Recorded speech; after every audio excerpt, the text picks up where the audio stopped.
O agradecimento pela ajuda divina. Terceiro, como agradecer? A gratidão pode se expressar testemunhando o feito do Senhor ao próximo. Ele antes disse para si: Deus é meu Salvador. Agora ele precisa dizer para a igreja, ele precisa dizer para o vizinho: Deus é meu Salvador. Eu estava assim, assim, assado, e Deus me salvou. Vamos ler aí o 3 e o 4? Vós, com alegria, tirareis água das fontes da salvação. Direis naquele dia: dai graça ao Senhor, invocai o seu nome, tornai manifestos os seus feitos entre os povos, relembrai que ele é excelso seu nome. Essa palavra do 3, ele fala da água, porque no deserto a coisa mais importante que tem é água. Dá tirar água. Então a pessoa que está no deserto vai encontrar água se tiver com Deus. Quem está com Deus vai encontrar água no deserto. Então, no versículo 4, ele diz: tornai, no final, tornai revelado, conhecido os feitos entre os povos. Relembrai que é excelso o seu nome. Cantai louvores, porque fez coisas grandiosas. A declaração de fé em Deus, feita para si, deve ser testemunhada na igreja e entre amigos e parentes, para que o nome de Deus seja glorificado. Eu preciso. Deus é o meu Salvador. Amo o Senhor, diz o salmista, porque Ele ouve a minha voz e as minhas súplicas, porque inclinou para mim os seus ouvidos, invocá-lo-ei enquanto viver. Eu preciso dizer: olha, eu orei, a igreja orou e Deus me salvou, Deus me ajudou. Com alegria, né?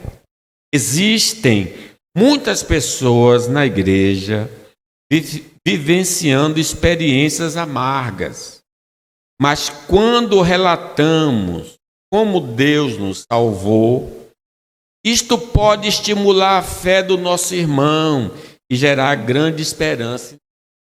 Está tão desanimado, está vivendo uma situação difícil. Aí você fala com ele, ou você está dando um testemunho: olha, eu estava nessa situação, orei a Deus e Deus operou maravilhas. Essa pessoa ouve e vai se sentir estimulada, né? Diz a palavra, como? Dava, pois, testemunho disso à multidão. Quando Jesus está entrando em Jerusalém, o pessoal, Hosana, Hosana, né? Disse à multidão que estivera com ele quando chamara Lázaro do túmulo e levantara dentre os mortos. Por causa disso também a multidão lhe saiu ao encontro, pois ouviu o que ele fizera. Este pessoal que presenciou o sinal de Lázaro, a ressurreição de Lázaro, olha, ele fez este sinal. E porque eles falaram desse sinal, a multidão foi atrás dos Jesus. Coisa bonita, né? Estimula a fé das pessoas quando eu falo do que Deus tem feito na minha vida. Lembrar também que os homens deste mundo podem ser despertados a buscarem a Deus pelo seu testemunho dos feitos do Senhor em sua vida. Não só da igreja, mas os nossos amigos e parentes que não têm uma experiência com o Senhor. Porque quando aquela mulher de fluxo de sangue, que gastou todo o dinheiro e não ficava curada, indo de mal a pior, diz que ela ouviu falar da fama de Jesus. O que levou aquela mulher a Jesus foi o que ela ouviu falar de Jesus. Alguém disse: ele cura, ou ele me curou. Então a fé dela despertou. Então disse: eu vou lá tocar nele, ficar curada. E ela ficou para a glória de Deus. Ao falar da grandeza de Deus, pode acordar a fé adormecida do cristão e gerar curiosidade no descrente para saber mais sobre o Senhor. Quando o Senhor restaurou a nossa sorte, ficamos como que sonhos. É assim que a gente fica quando recebe uma bênção especial. Então a nossa boca se encheu de riso e a nossa língua de júbilo. Aí o pessoal via a alegria, o cântico. Então entre as nações se diziam: grandes coisas o Senhor tem feito por eles. Com efeito, grandes coisas tem feito o Senhor por nós, e por isso estamos alegres. Contagia o crente contagia o outro crente, e contagia também o vizinho, e o vizinho diz: grandes coisas o Senhor tem feito por eles. Louvado seja Deus. As obras de Deus em nossa vida incluem bênçãos da terra e as bênçãos do Evangelho. Deus não só nos tem dado pão e água, mas Deus também tem nos dado o perdão, a santificação, a adoção, as bênçãos eternas.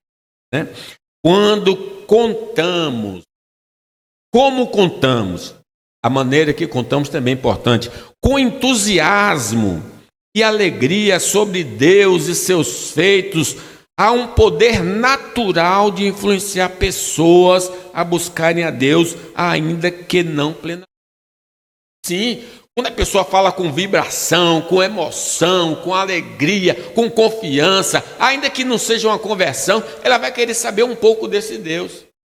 Ela pode ser estimulada.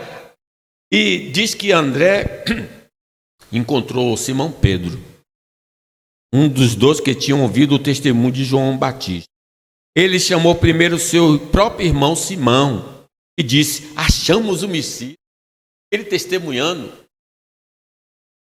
Simão, ele achou primeiro seu irmão Simão, a quem disse: achamos o Messias, que quer dizer o Cristo. E o levou a Jesus, olhando Jesus para ele, disse: tu és Simão, filho de João, tu serás chamado Cefas. O testemunho de André levou a Jesus. Apesar do testemunho silencioso, é verdade que a nossa vida fala, mesmo a gente não falando de Jesus. Apesar do testemunho silencioso ter alguma utilidade, a comunicação verbal é mais impactante na vida do próximo, porque é o meio estabelecido pelo Senhor para a convivência comum e para a comunicação das boas novas de salvação. O silêncio não salva ninguém, só desperta curiosidade. A pessoa diz: mas quando você fala, você está apontando um caminho. A fé vem pelo e ouvir a palavra de Cristo. Então, claro que o nosso silêncio é importante em certos momentos, mas mais impactante ainda é quando você diz: grandes coisas fez o Senhor por nós e por isso estamos alegres. Muitos aflitos, ao ouvirem nosso testemunho e acreditar, podem experimentar da parte do Senhor uma salvação terrena, temporária. E aos que se aproximarem do Evangelho, podem também ser. Alguns, mesmo não se convertendo, vão acabar tendo cura ou coisa desse tipo, dessa vida. Outros, além desse benefício terreno, pode procurar Jesus para ter a salvação. Mas é preciso falar. A timidez dos cristãos em testemunhar, em seu diálogo com as pessoas do dia a dia, tem privado os homens de tomar conhecimento dos feitos do Senhor. Eu vivo com a pessoa diariamente e nunca digo a ela o que Deus tem feito na minha vida.